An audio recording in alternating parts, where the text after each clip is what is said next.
One vanished in the fog of Machu Picchu. Another answered a voice in the desert. But when they came back, they were no longer human. The morning fog rolled slowly across the ancient stones of Machu Picchu, swallowing the terraces one by one, like something alive was breathing beneath the ruins. Ethan Carter adjusted the strap of his backpack and exhaled, watching his breath mix with the mist. "Man, this place doesn't even feel real," he said. Beside him, Lucas smirked, snapping a photo. Yeah. Ancient Inca city, one of the 7 wonders. We get it. Just don't get lost trying to feel the energy or whatever." Ethan didn't reply, because the truth was, he did feel something. Not awe, not excitement. Something else. Something watching. The group. There were 4 of them. Ethan Carter, quiet, observant, always drifting into his thoughts. Lucas Bennett, loud, sarcastic. The skeptic Maya Reyes, photographer. Sharp instincts Daniel Kim, practical, always trying to keep things grounded. They had come all the way from the US for this trip. It was supposed to be unforgettable. It would be, just not the way they expected. The first sign. "Stay on marked paths," Daniel said, pointing at a wooden sign. "They're serious about it here." "Relax," Lucas replied. "It's not like we're gonna fall into some cursed temple or something." Maya lowered her camera slowly. "Don't joke about that." Lucas raised an eyebrow. "Why? You scared?" Maya didn't answer. Her eyes were locked on something behind Ethan. Did you see that?" she whispered. Ethan turned. "See what?" "The figure, over there." She pointed toward a broken stone wall partially swallowed by fog. There was nothing there, only mist and silence. "The pull." They continued walking. Tourists passed them. The guides spoke in distant voices. The world felt normal again, but Ethan couldn't shake the feeling. Every few steps he felt it stronger. A pull, like something deep inside the ruins was calling him. Not loudly, not clearly, just enough. "Hey," Maya said softly, walking beside him. "You okay?" "Yeah," Ethan replied. "Just weird vibe here." Maya nodded. "It's not just you." Lucas overheard and laughed. "You two watch too many horror movies." But Daniel didn't laugh. He looked uneasy. The forbidden path. They reached a fork in the trail. One path was crowded with tourists and guides, the other, almost empty. A narrow stone stairway descending into thicker fog. A small, weathered sign stood beside it. "Restricted area. No entry." Lucas grinned. "Well, that's definitely where we're going." "No," Daniel said immediately. "We're not."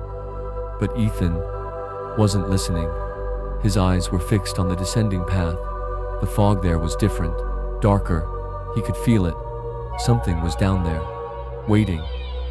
"Ethan," Maya called. He stepped forward, one step, then another. "Ethan," Daniel grabbed his arm. "What are you doing?" "I just want to check something," Ethan said, his voice distant. Lucas rolled his eyes. "Let him go.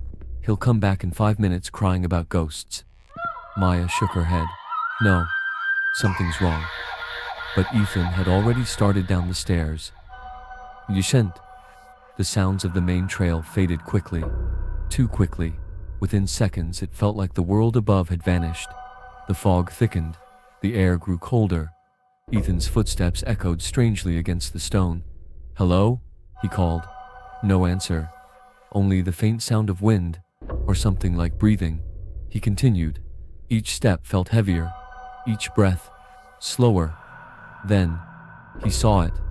A figure, standing at the bottom of the stairs, tall, still, watching him. The figure.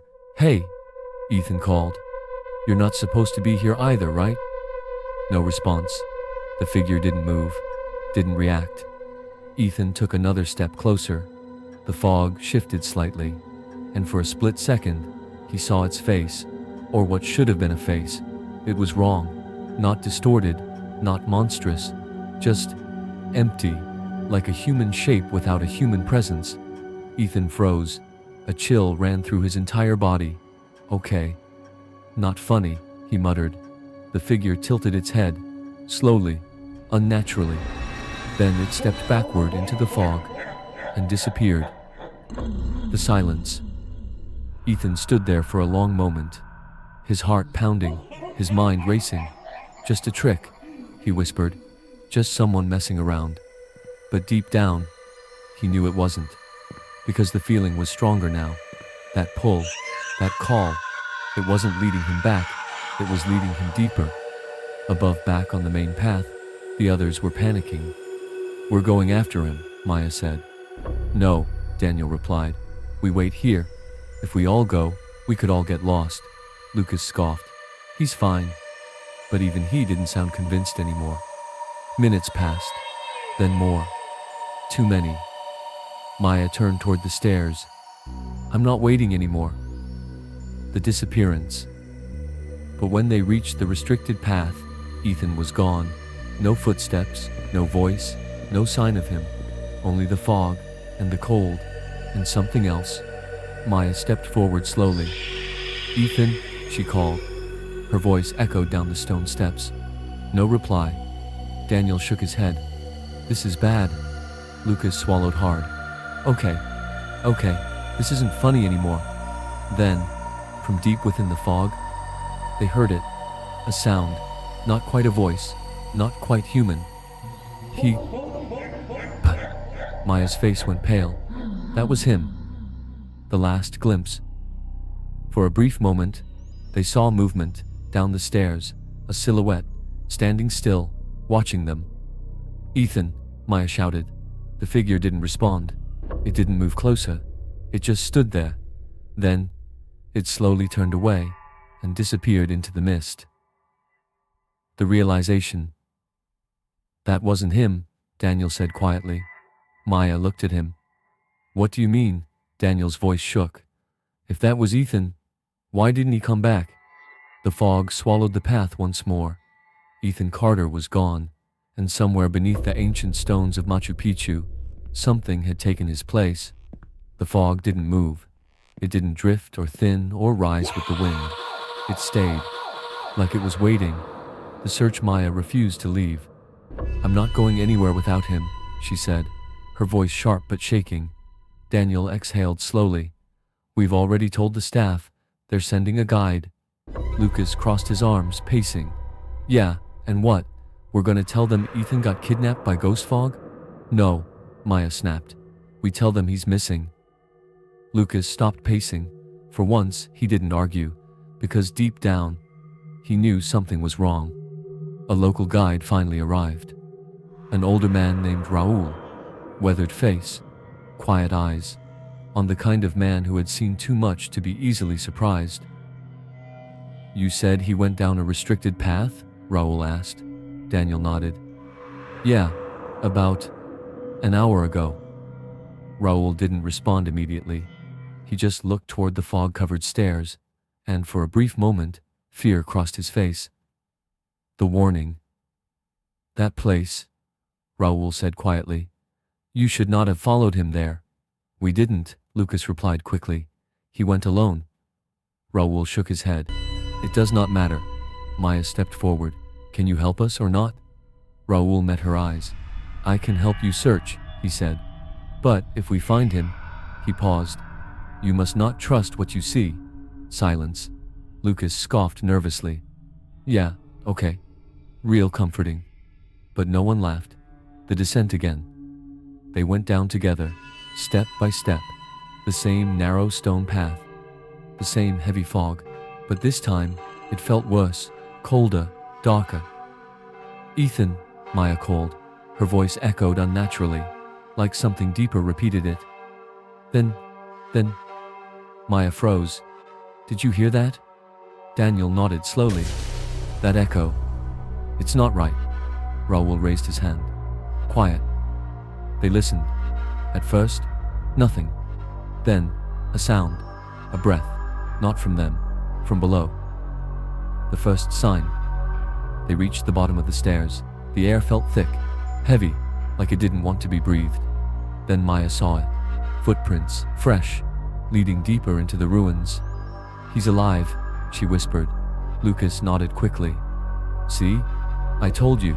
He's probably just messing with us," Raoul interrupted. "No." He pointed at the ground. The footprints were wrong. Too deep, too uneven, like something heavy had been dragged, or something had forgotten how to walk. The sound. "Ethan!" Daniel called again. This time, they got an answer. "He, P."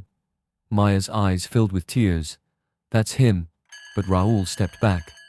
"No," he said firmly. "That is not him." The voice came again, closer. "He." Lucas swallowed hard. Okay, that's creepy, but it's definitely him." Raoul shook his head slowly. "They learn quickly." "Who?" Maya asked. Raoul didn't answer. "The shape in the fog." The fog shifted, just slightly, and something moved inside it. A figure, standing still, watching them. "Ethan?" Maya stepped forward. The figure didn't respond. Daniel grabbed her arm. "Wait." Too late. The return. The figure stepped out of the fog. It was Ethan. Same clothes, same face, same everything. Maya gasped. "Ethan!" She ran toward him. Raoul shouted, "Stop!" But Maya didn't stop. She threw her arms around Ethan. "I thought we lost you." Ethan didn't hug her back. His arms stayed at his sides. Slowly, very slowly, his head turned, not toward Maya, toward Raoul. The eyes. Raoul's face went pale. "Leave him," he whispered. Maya pulled back slightly. "Ethan, what's wrong?" Ethan blinked. Once, too slow. "I got lost," he said. His voice was right, perfect, but something underneath it wasn't. Lucas stepped forward. "Dude, you scared the hell out of us." Ethan looked at him, paused, then smiled, just a little. "I'm back now," he said. The wrong details. Daniel narrowed his eyes. "Where were you?" Ethan didn't answer immediately. "I went deeper," he said. "Deeper where?" Daniel pressed. Ethan's smile faded slightly. "There is no where," he said. Silence. Maya forced a laugh. "Okay, you're just in shock, that's all." But Raoul stepped closer, carefully, watching every movement. "Tell me," Raoul said slowly. "What did you see down there?" Ethan's head tilted. "They saw me." A chill ran through everyone. "Who saw you?" Daniel asked. Ethan's eyes shifted, past them, into the fog. "They are still here," he whispered. The first break. Lucas stepped back. "Yeah, I'm done. We found him, let's go." Raoul didn't move. Instead, he stepped toward Ethan, and suddenly, he grabbed Ethan's wrist. Ethan didn't react. Raoul closed his eyes, muttered something under his breath. Then, he let go. His hands were shaking. "It is not right," Raoul said. "What?" Maya snapped. "What do you mean it's not right?" That's Ethan." Raoul looked at her, with real fear. "No," he said. That is what came back. The subtle horror. They started walking back, slowly, carefully. Ethan followed them, but something was wrong. His steps didn't match theirs. Sometimes he was behind them. Sometimes he was closer than he should have been, even when no one heard him move. Maya glanced back once and swore. For just a second, Ethan wasn't walking. He was standing still, and yet he was still getting closer. The final warning. As they reached the stairs, Raoul stopped. He turned to the group. "When we leave this place," he said quietly, "you must not look at him for too long." Lucas frowned. "Why?" Raoul's voice dropped. "Because if you do, you will see what is inside." The fog didn't lift that night. It pressed against the windows of the small lodge like something alive, something breathing, thick and silent, refusing to let the outside world exist. Inside, no one slept. Not Maya, not Daniel, not even Lucas, and not Ethan. The thing that came back. He sat in the corner of the room, perfectly still, hands resting on his knees, head slightly lowered, watching nothing and everything. They had brought him back just before sunset. He had appeared at the edge of the ruins without warning, standing where the restricted path began, as if he had simply walked back out. But he hadn't walked. They never saw him move. 1 second, the fog was empty. The next, he was there. Maya sat across from him, knees pulled to her chest. "Ethan," she whispered, her voice trembling. "Yeah, please. Say something." No answer. His breathing was too steady, too perfect, too controlled. Daniel rubbed his face, exhausted. "We need to get help. A doctor, a guide, someone. This isn't normal." Lucas shook his head slowly. "You think anyone here is going to believe this?" Daniel didn't reply, because he knew they wouldn't. The eyes Maya forced herself to stand. Step by step, she approached Ethan. "Ethan, it's me, Maya." He didn't react. She crouched in front of him, and then his eyes lifted, locking onto hers. Maya gasped, because those weren't Ethan's eyes. Not anymore. They were the same color, the same shape, but something inside them was missing. No emotion, no recognition, just depth. Endless, hollow depth, like looking into a cave that never ended. "Ethan," she whispered again. His lips parted slowly, and for the first time, he spoke. "I came back." His voice sounded right, but it felt wrong, like the words were being copied, not spoken. Lucas leaned forward. "Dude, where were you?" Ethan turned his head slowly toward him, too slowly. "They showed me," he said. "Who showed you?" Daniel asked sharply. Ethan's lips stretched slightly, not quite a smile. "They don't like questions." "The night. They didn't ask anything else. No one dared to. Because something in the room had changed. The air felt heavier, the shadows deeper, and every time they looked away from Ethan, it felt like he moved. Just a little, just enough." Around midnight, Lucas finally snapped. "This is insane," he muttered, standing up. "I'm not staying here all night watching this, whatever this is." "Lucas, I don't," Maya warned. But he was already heading for the door. "I'm getting someone. I don't care if it's a guard or a janitor." The door opened. Cold fog spilled inside. Lucas stepped out. The door shut. Silence. Maya looked at Daniel. "He'll be fine, right?" Daniel didn't answer, because at that exact moment, Ethan stood up. Movement. It was subtle, but wrong.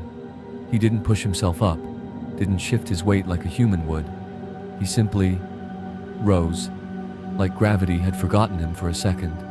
Maya stumbled backward. "Daniel." Ethan turned toward the door, toward where Lucas had gone. "They shouldn't leave," he said. "They shouldn't leave." His voice echoed slightly, not in the room, inside their heads. Daniel grabbed Maya's arm. "We're leaving, now." But before they could move, the door creaked open again. "Lucas returns." Lucas stepped inside, slowly, quietly, too quietly. His face was pale, his eyes unfocused. "Lucas?" Maya said. No response. He closed the door behind him and stood there, still. Daniel's voice shook. "What happened?" Lucas tilted his head, exactly the same way Ethan had earlier. "They're everywhere," he whispered. Maya felt her chest tighten. "No, no, no." She turned toward Ethan. He was smiling now, a real smile, wide, unnatural. "The truth. They were here first," Ethan said softly. "In the stones, in the fog, in the silence." His voice overlapped, layered, more than one voice speaking at once. Daniel backed toward the wall. "What are you?" Ethan's head tilted again. Then, Lucas's head tilted too, at the exact same angle, at the exact same time. "They needed a way out," both of them said together. Maya screamed. The spread. The lights flickered. The fog seeped through cracks in the walls, through the floor, through the air itself, and in that fog, shapes moved, tall, thin, watching. Daniel grabbed Maya's hand. "Run!" They bolted for the door, past Lucas, past Ethan, but as they passed, Ethan's hand snapped out, grabbing Daniel's wrist. It was freezing, dead cold. Daniel screamed, trying to pull away. Ethan's grip tightened. "You can't leave," he said. "They won't let you." Maya turned back. "Let him go." She grabbed a chair and swung it hard. Crack. The chair shattered against Ethan's arm, but he didn't react, didn't even blink. Instead, he smiled wider, the real horror. Daniel finally broke free. They ran. Out the door. Into the fog. The world outside was wrong. The lodge, the path, the mountains, everything looked the same, but felt empty, like a copy. "Daniel," Maya whispered, "do you hear that?" He froze, because he did. Footsteps, behind them. Not one, not two, dozens. They turned, and in the fog, they saw them, figures, human-shaped, standing still, watching. Each one looked familiar, too familiar. The ending. Maya grabbed Daniel's arm. "We need to get out of here, now." But Daniel wasn't moving. He was staring at one of the figures. It looked exactly like him. "Daniel," Maya whispered. He stepped forward slowly. "No," she said. "Don't." But it was too late. The figure moved, mirroring him, perfectly. And then, it stepped out of the fog. Maya ran. She didn't look back, didn't stop, didn't breathe. By morning, she was found alone, at the entrance of Machu Picchu, collapsed, barely conscious. The report. They searched for the others, for Ethan, for Daniel, for Lucas. They found nothing, no bodies, no signs, no footprints, only one thing, a photograph, taken on Maya's camera. It showed the four of them, standing together, smiling, at the ruins, but behind them, in the fog, there were more, standing perfectly still, watching, and one of them was smiling wider than the rest. Final line. Some say the lost travelers of Machu Picchu never truly disappear. They just come back different. Next part, Saudi Arabia, desert voice. The desert outside Alula looked endless under the dying sun. Miles of orange dunes stretched toward the horizon like frozen waves, broken only by black rock formations and the occasional thorn tree twisted by years of heat and wind. It was beautiful in the day, but as night approached, the beauty began to rot into something older, something patient. Omar Hassan stood beside the SUV, adjusting the strap of his water pack while staring into the distance. "Still think this was a good idea?" Layla asked from behind him. Omar turned and smiled. A night trip through the desert? Ancient ruins? Open sky? Total silence? "Yeah, sounds perfect." Layla closed the trunk harder than necessary. "Perfect for dying." Yusuf laughed as he climbed out of the driver's seat. "You've said that 3 times already, and I mean it more every time," Layla muttered. There were 4 of them on the trip. Omar, a documentary photographer from Chicago. Layla, his cousin, practical and sharp-tongued. Yusuf, born in Jeddah and raised partly in Texas, the one who knew the desert routes best. And Samir, quiet, observant, always listening more than speaking. They had come to film a short travel documentary. Night desert camping, local legends, forgotten places, something atmospheric, something real. But the old man at the last fuel station had almost ruined the mood. He had leaned on the counter and looked directly at Yusuf after hearing where they were headed. "If you hear your name after dark," he had said in Arabic, his voice rough like sandpaper, "do not answer." Yusuf had smiled politely, thanked him, and ushered the others back to the car. Now, as the sun sank lower, Layla looked at him and asked, "So what was that all about?" Yusuf shrugged. "Desert stories. Every place has them." "That wasn't a story face," Samir said quietly. Yusuf didn't answer. They drove another 40 minutes into emptier land, far from any road visible on the map. By the time the SUV stopped near a low ring of black stone, the sun had disappeared and the sky above them was turning indigo. The first stars were already piercing through. The silence out there felt unnatural, not peaceful, not calm, too complete. Even the wind seemed careful. They set up camp beside the stones. One tent for Layla, one for the three men. A small fire crackled between them, throwing nervous light across the sand. Omar took out his camera and began shooting the dunes under moonlight. "This is incredible," he whispered.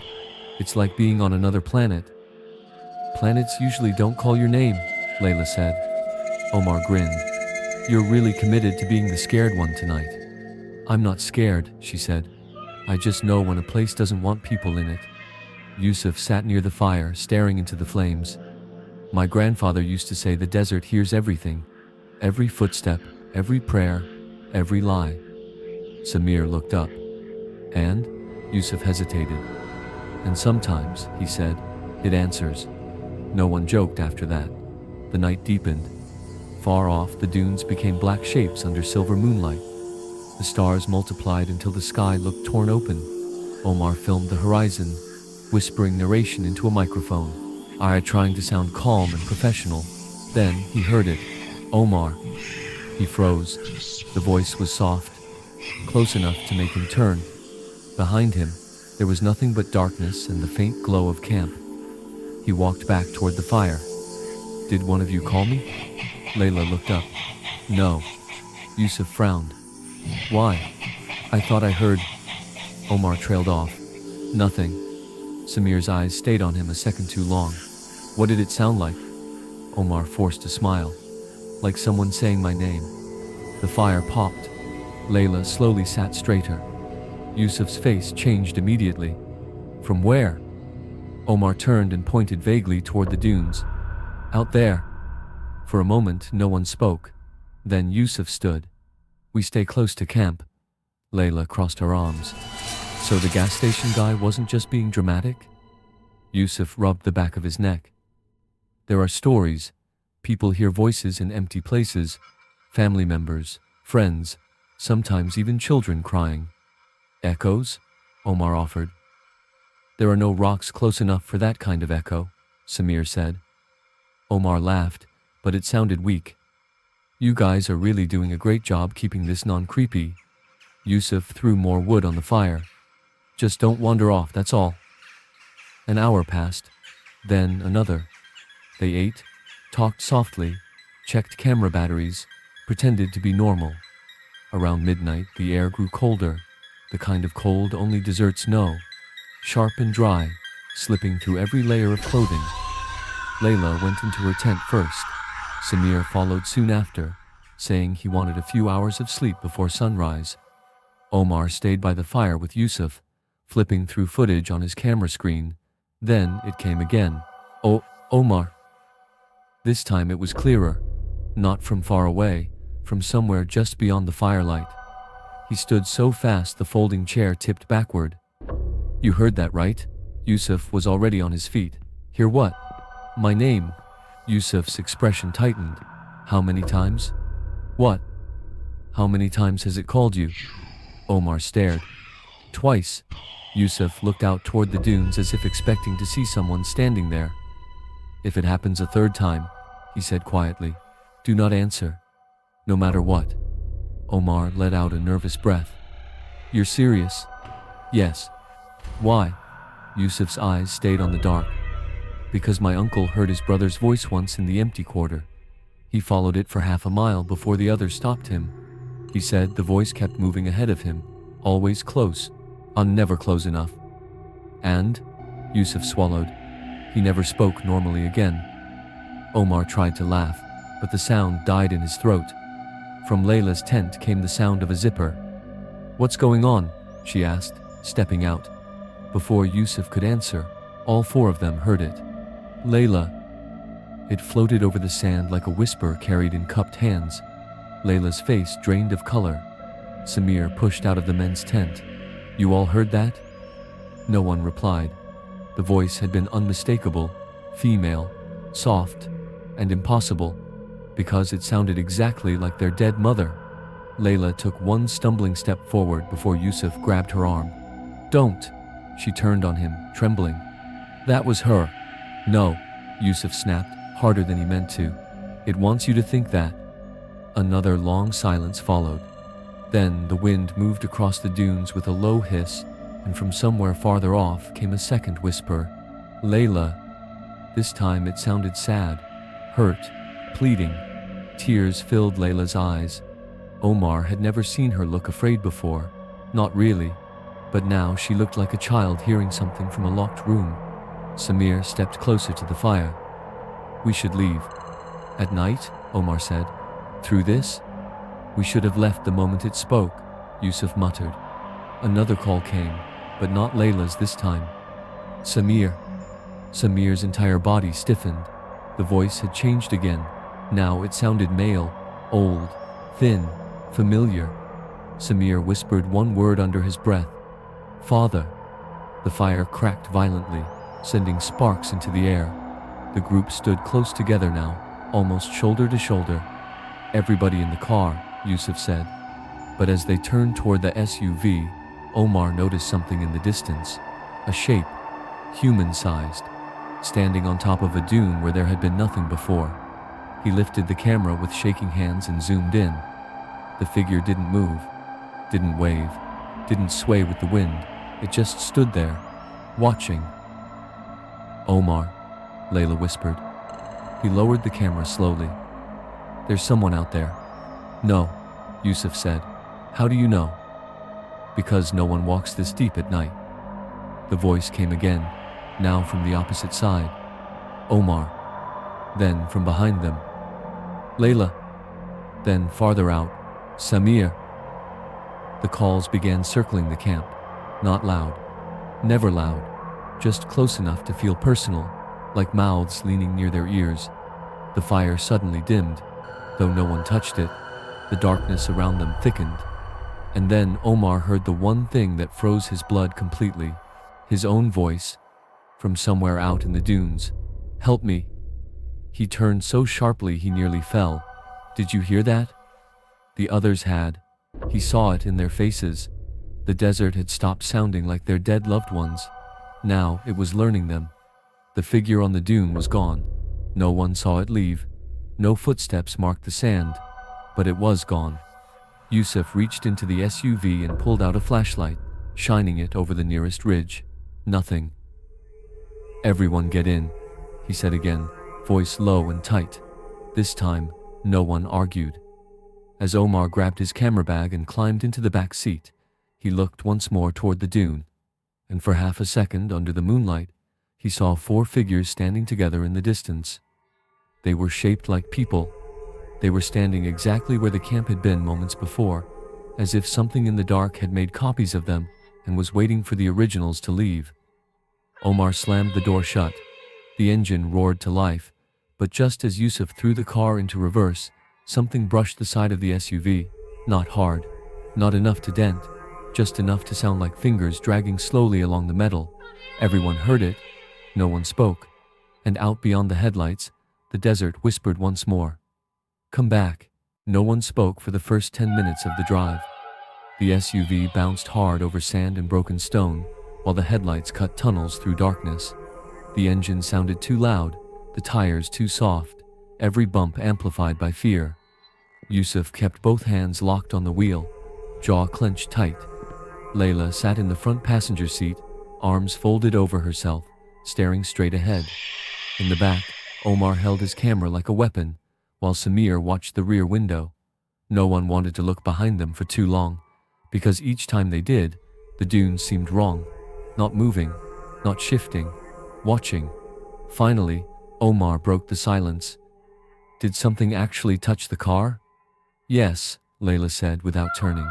"Maybe it was a branch?" "In the middle of open sand?" Samir replied. Omar swallowed. "Right." Another minute passed. When then Samir leaned forward slightly. "Yusuf." "What?" "There are lights behind us." Yusuf checked the side mirror. "I don't see anything." "Rear window." Everyone turned.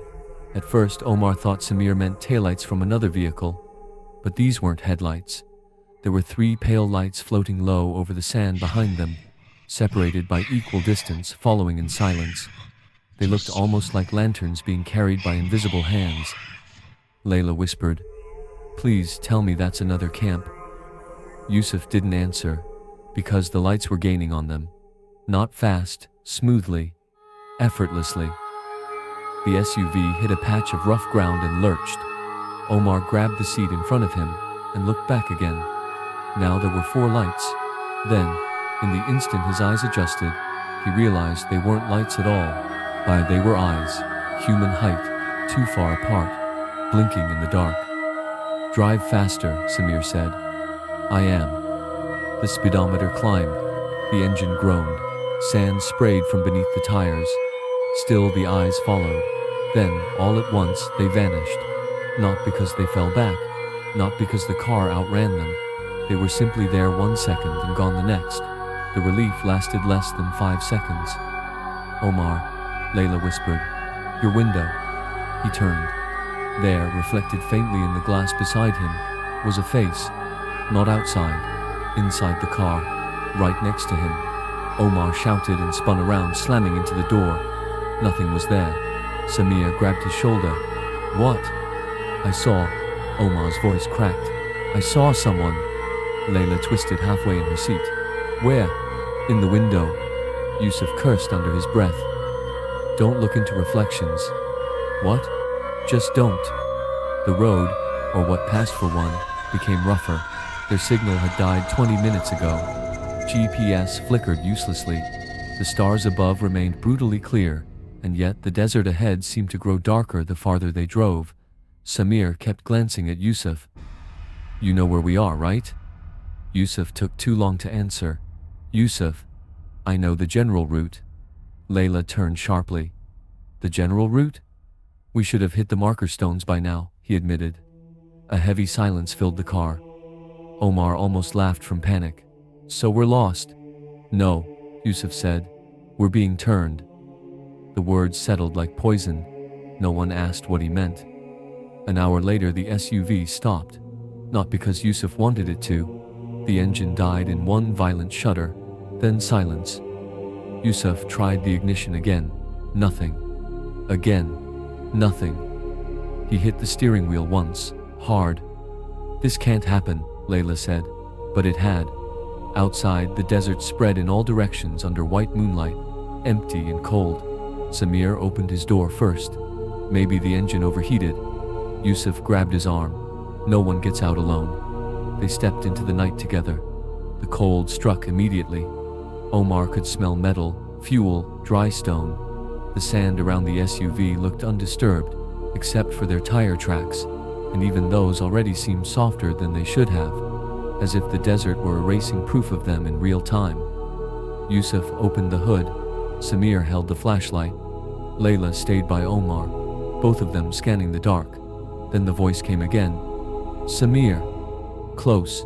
Too close. Samir went rigid. It was his father's voice again. Same dry cough at the end. Same tired softness. He shut his eyes. "Don't listen," Yusuf said, but the voice came again, from behind a low dune. "Samir, my son," Omar whispered. "That's not possible." Samir took one step away from the car. Layla grabbed his sleeve. "No." His breathing grew uneven. "You didn't hear him the way I did." "We all heard it," she said. "No, you heard a voice. I heard him." The flashlight trembled in his hand. Yusuf slammed the hood shut. "Get back in the car." But something had changed in Samir's face. Hope. Terrible, dangerous hope. "Just 1 second," he said quietly. "I just need to see." Then he walked toward the dune. "Samir!" Omar shouted. He didn't stop. They followed, but not too close. The sand made walking harder than it should have. The dune wasn't high, yet it seemed to take forever to reach. The moonlight made everything flat and deceptive. At the top, Samir stopped. The others reached him seconds later. Below them, in the shallow basin beyond the dune, stood a man in white clothing, thin, still, head bowed. Samir's lips trembled. "Baba?" The figure slowly raised its head. Even from that distance, Omar felt the wrongness. It had Samir's father's face, but it wasn't alive. Its smile came too late, like it had to remember how. Yusuf inhaled sharply. "Back away." The figure opened its mouth. "Samir," it said, Then its voice changed, not into something monstrous, into Samir's own voice. "Come here." Samir stumbled forward one step before Layla yanked him back. The figure below them twitched, its arm bent in the wrong direction, and then straightened again.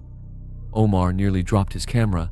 The thing took a single step forward, then another. Not walking, learning. Yusuf shouted, "Run!" They turned and half slid down the dune toward the SUV. Behind them, the voice began calling faster now, switching between tones. "Samir, Omar, Layla, Yusuf." Each name came in the voice the person trusted most. A mother, a brother, a lost friend, a child. By the time they reached the car, Omar was sobbing with breathless panic. Yusuf tried the ignition again. Nothing. The voices circled them again, but now there were footsteps too. Soft, slow, approaching from every side. Layla grabbed a tire iron from the trunk. Samir clutched the flashlight so hard his knuckles whitened. Omar pointed the camera into the dark, not even filming on purpose anymore, just wanting to see through the screen. That was when he noticed movement near the passenger side, a figure standing 10 feet away. It looked exactly like Layla. Same jacket, same hair, same face, only its expression was slack and unfinished, as if copied from memory. "Layla," Omar whispered. She turned, saw it, stopped breathing. A second figure appeared near the rear of the SUV. Samir. Then another by the hood. Omar. Then, in the driver's side mirror, Yusuf saw his own double staring back at him from the dark. No one moved. The copies did not attack. They watched. Then all four opened their mouths together and spoke in one dry, layered whisper. "One of you answered." Samir's face collapsed. "What?" The copies stepped closer. The voice continued, now coming from all of them at once. "One of you listened. One of you followed. One of you belongs to the desert now." Yusuf raised the flashlight with shaking hands. "Stay back." The beam struck his double. For a fraction of a second, the thing's face peeled apart into black hollowness, like a nest of moving shadow behind thin skin. Then, the light flickered and went out. Total darkness swallowed them. Layla screamed. Omar heard bodies stumbling, sand kicking, someone crying his name. He swung the camera wildly and triggered the recording light by accident. Through the small display, he saw flashes of motion, human shapes too close, mouths opening too wide, hands reaching but not quite touching. Then the car alarm exploded into sound. Lights flashed, and in that brutal strobe, Omar saw Samir standing away from them near the far side of the SUV. Not running, not afraid, just standing still, looking at something none of them could see. "Samir!" Layla shouted. He slowly turned toward them. His expression was calm now, almost peaceful. "Can't you hear them?" he asked. Then, he walked into the dark beyond the headlights. Yusuf lunged after him, but the alarm died, the lights went black, and the desert swallowed everything again.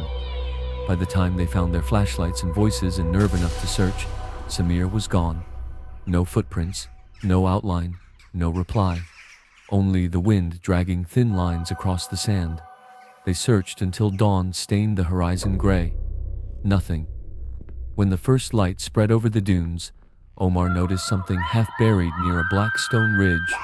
Samir's flashlight, broken, and next to it, written in the sand with one long dragging line, were 4 words. He answered, "Not alone." Yusuf stared at the message without blinking. Layla whispered, "What does that mean?" But Omar already knew the worst part. When he looked back toward the SUV, he saw 4 sets of footprints coming from the dark. They ended at the vehicle. 3 sets climbed in, 1 remained outside, and there was no way to tell whose was whose. The sun should have made everything feel safer. It didn't.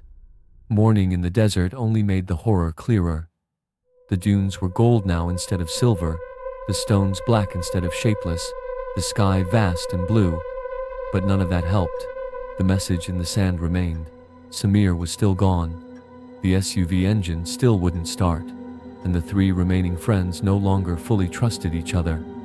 Layla said it first. Tell me exactly what happened last night. Omar looked at her in disbelief. You were there? No, she said, eyes fixed on him. Not all the way, not when the lights went out. Yusuf stood with his back to the vehicle, scanning the horizon. She's right. We need to be careful now. Omar stared between them. Careful of what? Neither answered immediately. That terrified him more than if they had. Finally, Yusuf said, The stories say the voice doesn't just lure people away. Layla crossed her arms around herself. It can come back wearing them. Omar let out a sharp, humorless laugh. So now one of us might not be one of us. Yusuf's silence was answer enough. The morning stretched thin and terrible. They rationed water, tried the engine again, got no response. Yusuf climbed a rocky rise to search for signal and found none. Layla checked supplies twice. Omar reviewed the camera footage with trembling hands, hoping for proof of something rational.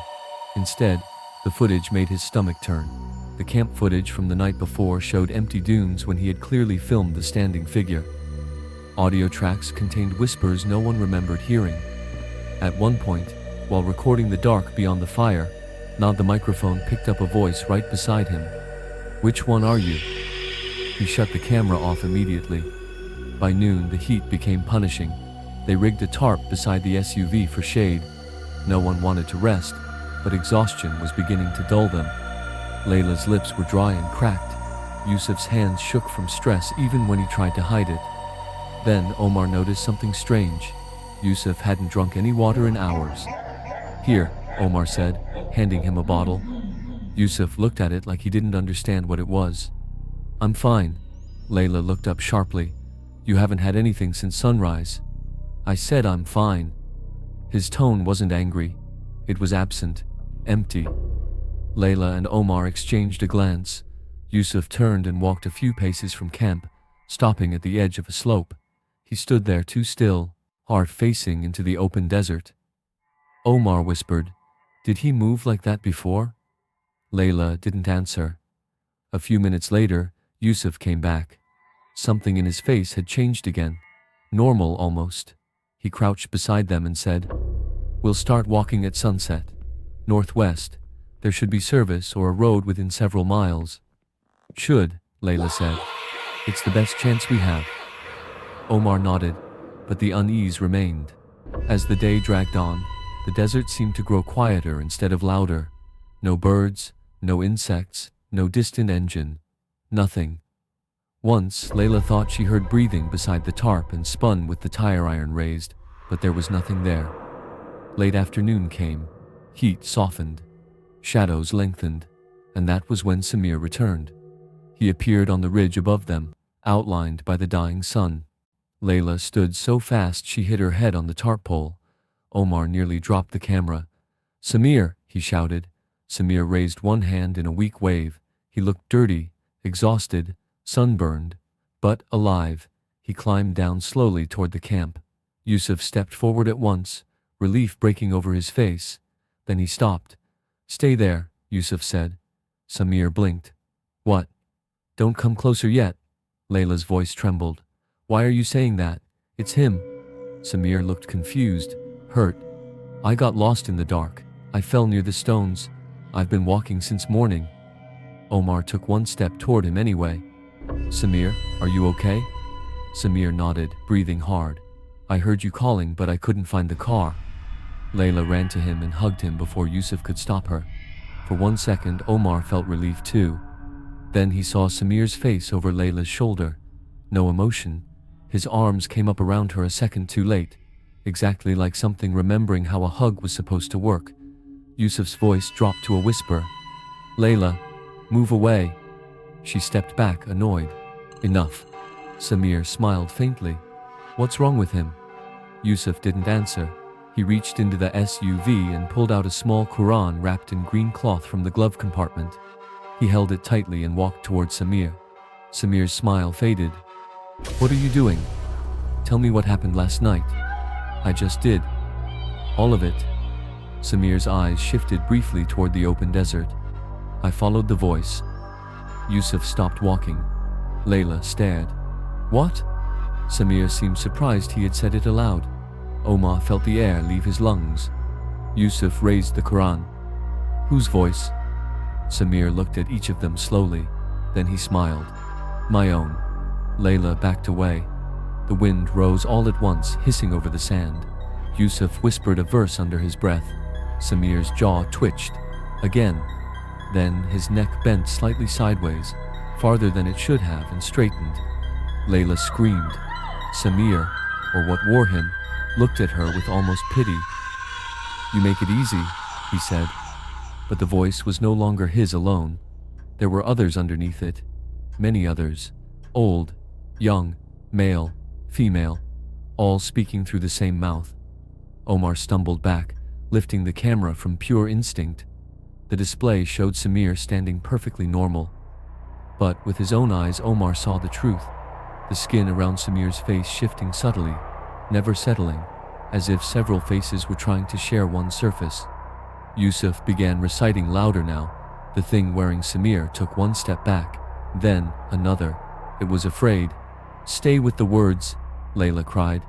Yusuf kept reciting, voice shaking but steady. The desert reacted. Shapes began appearing on the surrounding ridges. Human forms, dozens of them, standing in still lines under the falling sun. Omar spun in a circle. We're surrounded. The thing in Samir's body smiled wider. You always were. Then, all the figures on the ridges opened their mouths at once. The sound that came out was not a scream. It was names, hundreds of names, whispered, breathed, sighed, called with love, grief, hunger. Every name belonged to someone. Every name belonged to someone they had once been able to trust. Layla covered her ears and dropped to her knees. Omar nearly did the same. He heard his mother's voice, his old professor's, a childhood friend who had drowned when they were 14. Each voice called him like it knew exactly which wound to touch. Yusuf's recitation faltered.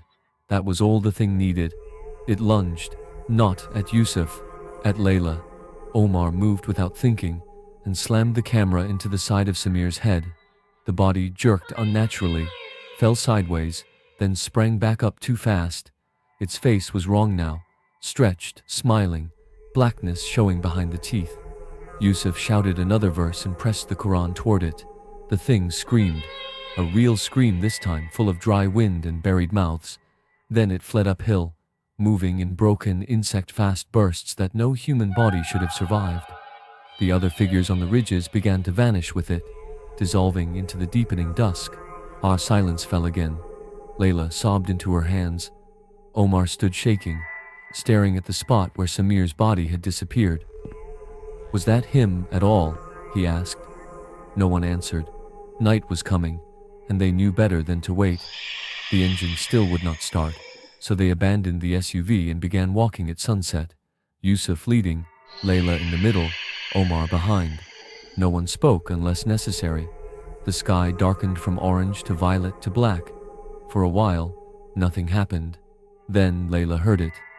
Omar. She turned. He was behind her, breathing hard. What? Did you call me? No. Yusuf stopped walking.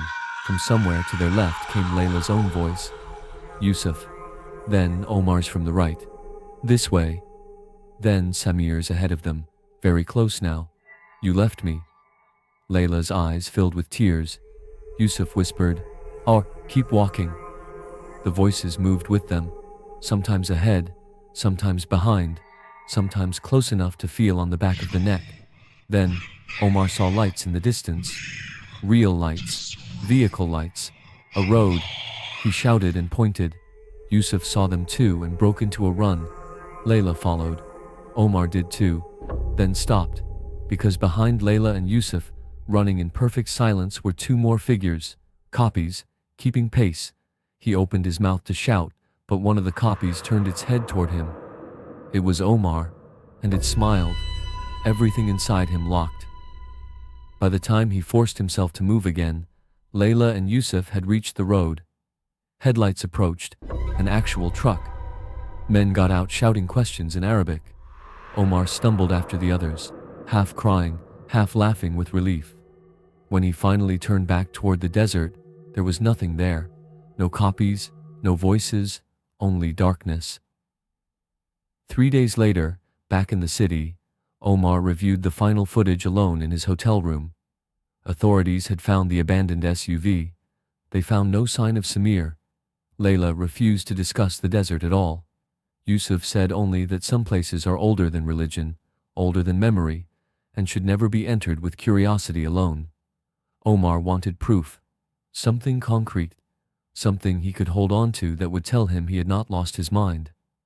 The final clip on the camera was recorded during their run toward the road. It was shaky, breathless, mostly darkness and sand.